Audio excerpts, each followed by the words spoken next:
ഞാനൊന്ന് കുഞ്ഞിനെ കാണാൻ പൊക്കോട്ടെ? വിറച്ചുകൊണ്ടാണ് പത്മ ചോദിച്ചത്. കസേരയിൽ കണ്ണടിച്ച് കിടന്ന ദത്തൻ കണ്ണു തുറന്നവരെ നോക്കി. ഏത് കുഞ്ഞ്? അയാളുടെ ശബ്ദമുയർന്നു. കണ്ണൻ്റെ കുഞ്ഞിനെ. ഞാൻ ഇരുട്ട് മുന്നേ വന്നോളാം പ്രതീക്ഷയോടെ ചോദിച്ചു.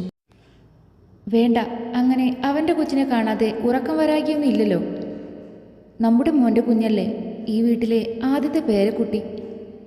എത്ര അല്ലെന്ന് പറഞ്ഞാലും രക്തബന്ധം ഇല്ലാതാവുന്നില്ലല്ലോ.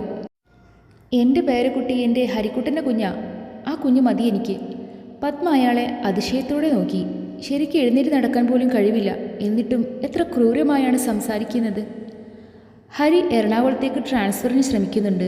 അവനും അവൻ്റെ ഭാര്യയും പോയാൽ എന്തേലും ആവശ്യത്തിന് എൻ്റെ കുഞ്ഞെ കാണും. ശരിക്ക് നടക്കാൻ പോലും കഴിയാത്ത നിങ്ങളെ നിങ്ങളുടെ മോൻ കൊണ്ടുപോകത്തില്ല. ആ മകൻ്റെ സ്നേഹം നിങ്ങൾ ഹോസ്പിറ്റലിൽ കിടന്നപ്പോൾ ഞാൻ മനസ്സിലാക്കിയതാണ്. പത്മ പുച്ഛത്തോടെ പറഞ്ഞു. ദത്തൻ അവരെ കത്തുന്ന കണ്ണുകളോടെ നോക്കി. എൻ്റെ മോനെക്കുറിച്ച് നീ പറഞ്ഞു തരണ്ട. നിന്റെ മോൻ ഒരു പുണ്യവാൻ.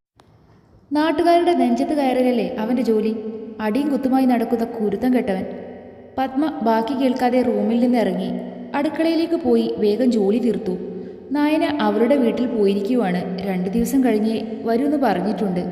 വേഗം പണികൾ ഒതുക്കി പുറപ്പെട്ടു. ദത്തൻ അത് ശ്രദ്ധിക്കുന്നുണ്ടെങ്കിലും ഒന്നും മിണ്ടാതെ കസേരയിൽ ഇരിപ്പാണ്.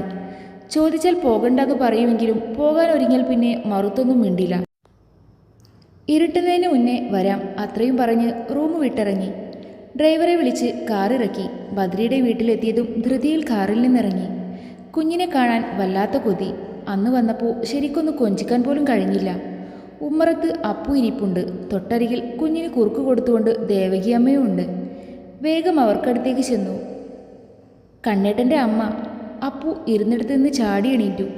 പത്മ അവനെ നോക്കി ചിരിച്ച ശേഷം നിലത്ത് ദേവകിയമ്മയുടെ അടുത്തിരുന്നു. ദേവകിയമ്മയുടെ കാലിൽ കിടന്ന് പാറുക്കുട്ടി കാലിട്ടടിക്കുന്നുണ്ട്.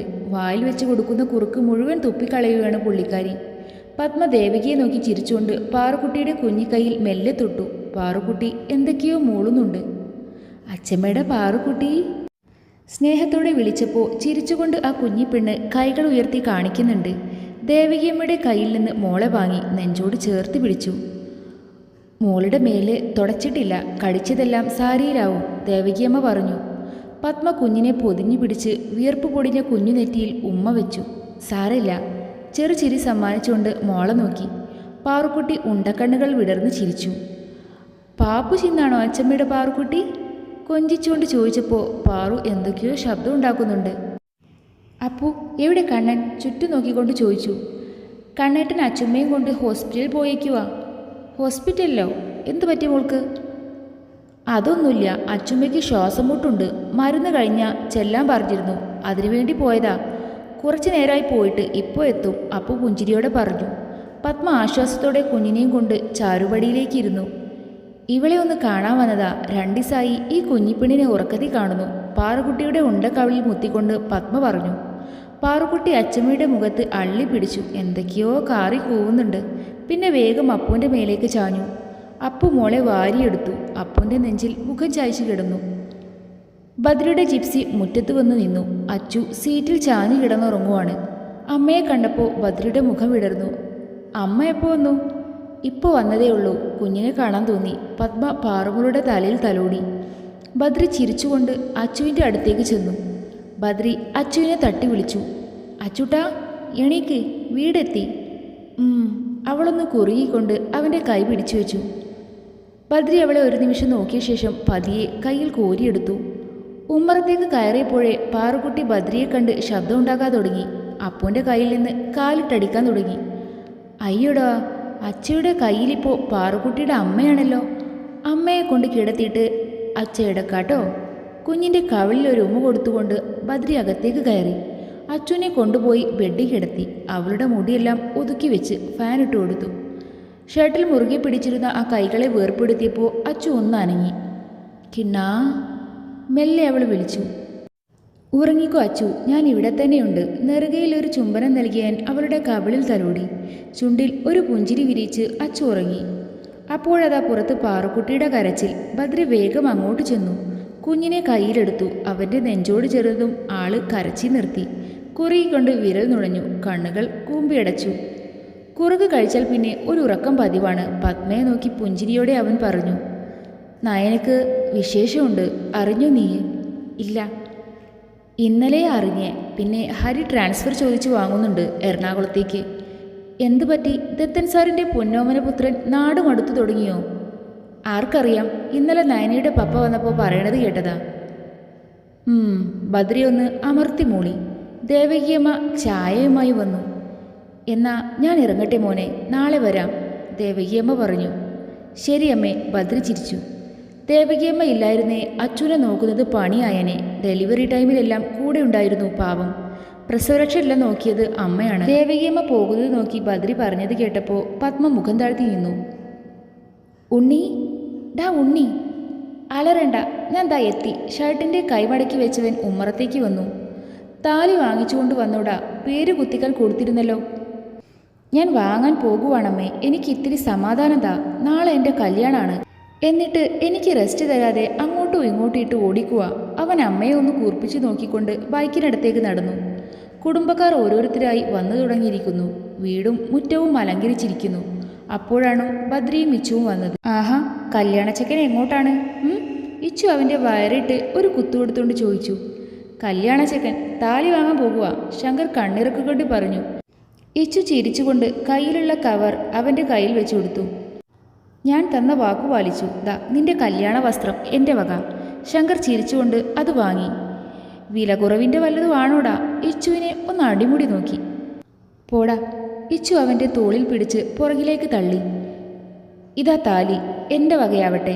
ബദ്രി ക്യാഷ് എടുത്ത് ശങ്കറിൻ്റെ കയ്യിൽ ബലമായി വെച്ചു കൊടുത്തു. എടാ, ഇത് വേണ്ടായിരുന്നു. ശങ്കറിൻ്റെ ശബ്ദം നേർത്തു. അതെന്താ? ഒരു കല്യാണമാകുമ്പോൾ അതിൻ്റേതായ ചെലവ് കാണും. ഞാൻ തന്ന കാശുകൊണ്ട് താലി വാങ്ങിക്കോ, തികയില്ലേ പറഞ്ഞാൽ മതി, ബദ്രി ഗൗരവം വിടാതെ പറഞ്ഞു. ശങ്കർ തല താഴ്ത്തിക്കൊണ്ട് മൂളി. ഡാ, നീ ഇതുവരെ പോയില്ലേ? അവൻ്റെ അമ്മ ധൃതി കൂട്ടി അവർക്കടുത്തേക്ക് വന്നു. ഹാ, നിങ്ങൾ വന്നോ? താല്പര്യമില്ലാത്ത പോലെ ഇച്ചുനെയും ബദ്രിയെയും നോക്കി ചോദിച്ചു. ഡാ, ഞാൻ ഇപ്പോൾ വരാം. നിനക്ക് അച്ചുവിനെ കൂടെ കൂട്ടായിരുന്നില്ലേ? നൈഷീനെയും കൊണ്ടുവന്നില്ല. ശങ്കർ രണ്ടുപേരെയും നോക്കി കണ്ണുരുട്ടി. ഇന്ന് കൊണ്ടുവന്നാലും നാളെ ആ സുഖമില്ലാത്ത കൊച്ചിനെ കൊണ്ടുവരില്ലേ ബദ്രി? ആളുകൾ ഒരുപാട് വരുന്നതാ. അതിനിടയിൽ അമ്മേ, ശങ്കറിൻ്റെ വിടിയിൽ അവൻ്റെ അമ്മ വാക്കുകൾ പാതിയിൽ വിഴുങ്ങി. അകത്ത് വേറെ പണിയൊന്നുമില്ലേ തള്ളേ? കയറിപ്പോയ അകത്തേക്ക്, ശങ്കർ അലറി. അമ്മ അവനെ നോക്കി പേടിപ്പിച്ചുകൊണ്ട് അകത്തേക്ക് കയറിപ്പോയി. ഇച്ചുവിനും വല്ലാതെ ദേഷ്യം വന്നിരുന്നു. അല്ല, നിന്റെ അമ്മ പറയണത് കേട്ടാ തോന്നും അച്ചു ഇവിടെ വന്ന് അവരെല്ലാം നല്ലോണം നാണം കെടുത്തിയിട്ടുണ്ടെന്ന്. ഇച്ചു ശങ്കറിന് നേരെ പൊട്ടിത്തെറിച്ചു. ഡാ, ശങ്കർ ദയനീയമായി അവരെ നോക്കി. ബദ്രിയുടെ മുഖത്തെ ഭാവം എന്തെന്ന് അവന് മനസ്സിലായില്ല. കണ്ണാ, ഡാ അമ്മ. തള്ളക്ക് എവിടെ എന്താ പറയണമെന്ന് ബോധമില്ല. ശങ്കർ അമ്മയോടുള്ള ദേഷ്യം കടിച്ചു പിടിച്ചു. ഏയ് സാരല്ല, നീ ചെല്ല്, ബദ്രി അവൻ്റെ തോളിൽ തട്ടി പറഞ്ഞയച്ചു. ശങ്കറിന് അമ്മ അങ്ങനെ പറഞ്ഞപ്പോൾ വല്ലാതെയായി. ബദ്രിക്ക് സങ്കടമായി കാണുമോ എന്ന് ചിന്തിച്ചപ്പോൾ അവൻ്റെ ഉള്ളം വിങ്ങി. പാറുക്കുട്ടി ഉറങ്ങിയില്ലേ കിണ്ണ? അച്ചു ഉറക്കം തൂങ്ങിക്കൊണ്ട് ചോദിച്ചു. ശങ്കറിൻ്റെ വീട്ടിൽ നിന്ന് വരാൻ കുറച്ചു വൈകി. അതുവരെ രാമച്ചനായിരുന്നു ഇവിടെ കൂട്ടിരുന്നത്. ബദ്രി വന്നപ്പോൾ രാമച്ചൻ ശങ്കറിൻ്റെ വീട്ടിലേക്ക് പോയി. അച്ചു ഉറങ്ങാതെ കാത്തിരിക്കുകയായിരുന്നു. പക്ഷേ അച്ഛൻ വന്നപ്പോഴേ ഉറങ്ങിക്കിടന്ന പാറുക്കുട്ടി എണീറ്റു. പാറു വീണ്ടും ഉറങ്ങിയതും ബദ്രി മോളെ ചുമരിനോട് ചേർത്ത് കിടത്തി. അവനും ഒപ്പം കിടന്നു. ഉറക്കം തൂങ്ങാതെ വന്ന് കിടക്കച്ചു, അവൻ ചിരിയോടെ പറഞ്ഞതും അച്ചു വന്ന് അവൻ്റെ നെഞ്ചിൽ പറ്റിച്ചേർന്നു. മെല്ലെ തലോടി കൊടുത്തതും അവൾ ഉറങ്ങി.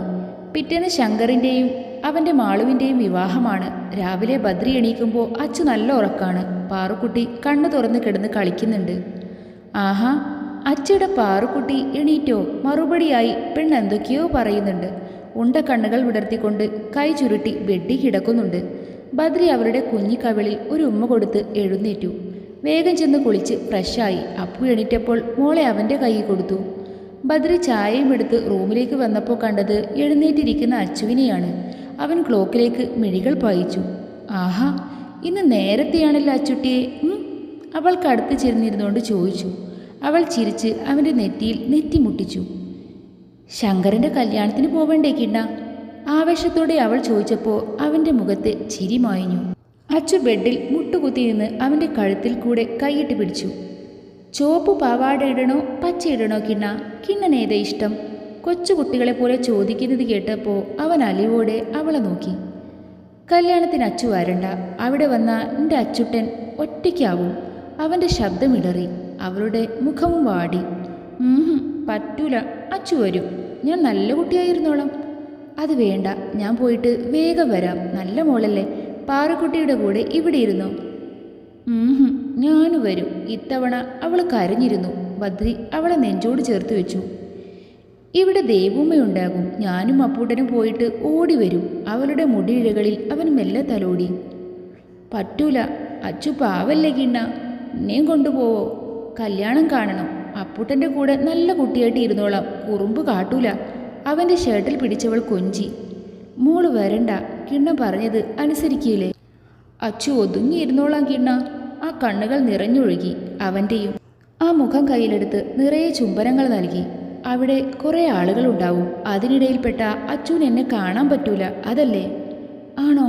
2 കൈയും കൊണ്ട് കവിൾ അമർത്തി തുടിച്ചുകൊണ്ട് ചോദിച്ചു. അവൻ അവളുടെ നെറ്റിയിൽ ഉമ്മ വെച്ചു. കല്യാണത്തിന് പായസമൊക്കെ ഉണ്ടാവില്ല കിണ്ണ? അവൾ വിതുമ്പിക്കൊണ്ട് അവൻ്റെ നെഞ്ചിലേക്ക് ചാഞ്ഞു. പായസം നമ്മൾ പാറുട്ടിയുടെ 100 കെട്ടിന് കുടിച്ചതല്ലേ? അവൻ മെല്ലെ ചോദിച്ചു. അത് കുറേ ദിവസം മുന്നേ അല്ലേ? അച്ചുവിന് കല്യാണത്തിന് വരാൻ കൊതിയാവാ. അവളുടെ കണ്ണുകൾ വീണ്ടും നിറഞ്ഞു. സാരമില്ല, വന്നിട്ട് ഞാൻ ഉണ്ടാക്കി തരാം എൻ്റെ അച്ചുട്ടിക്ക് പായസം. അത് കേട്ട് അവൾ മുഖമുയർത്തി നോക്കി. ശരിക്കും? ശരിക്കും. അവൻ അവളുടെ നെറുകയിൽ തലോടി. എന്നാ ഞാനും വരണില്ല കണ്ണേട്ടാ. വാദിക്ക വന്ന് തലയും താഴ്ത്തി അപ്പു പറഞ്ഞു. ഏയ്, അത് ശരിയാവില്ല, നീ വരണം. ബദ്രി ഗൗരവത്തിൽ പറഞ്ഞുകൊണ്ട് എണീറ്റു. അങ്ങ് സുന്ദരിയായല്ലോ. അടുത്തിരുന്നവളുടെ കാതിൽ ശങ്കർ മെല്ലെ പറഞ്ഞു. അത് കേട്ടതും മാളുവിൻ്റെ മുഖം ചുവന്നു. ശങ്കർ അവളെ പ്രണയത്തോടെ നോക്കി. ചില റെഡ് കളർ പട്ടുസാരിയും ആഭരണങ്ങളും അണിഞ്ഞ് അവളെ കാണുകയെ അവൻ്റെ ഉള്ളം തുടികൊട്ടി. അതെ, ആ ദിവസം ഇന്നാണ്. കാലങ്ങളായി കൊണ്ടു നടന്ന തൻ്റെ പ്രണയ സാക്ഷാത്കാരം. പ്രിയപ്പെട്ടവളെ താലി ചാർത്തുന്ന ദിവസം. കൊട്ടും കുരവയും ഉയർന്നു. തൻ്റെ മുന്നിലേക്ക് ആരോ നീട്ടിയ താലി കയ്യിൽ വാങ്ങിക്കുമ്പോൾ അവൻ്റെ കൈകൾ വിറപൂണ്ടു. പുഞ്ചിരിയോടെ താലിയുമായി അമ്മാളുവിന് നേരെ തിരിഞ്ഞു. മിഴികൾ താഴ്ത്തി ചെറുനാണത്തോടെ ഇരിക്കുന്നവളെ ഒന്ന് നോക്കിയ ശേഷം അവൻ താലി അവളുടെ കഴുത്തിലിട്ട് കൊടുത്തു. അതിൻ്റെ കൊളുത്തിയിടുന്നേരം അവളുടെ കവിളിൽ അവനൊന്ന് അമർത്തി ചുംബിച്ചു.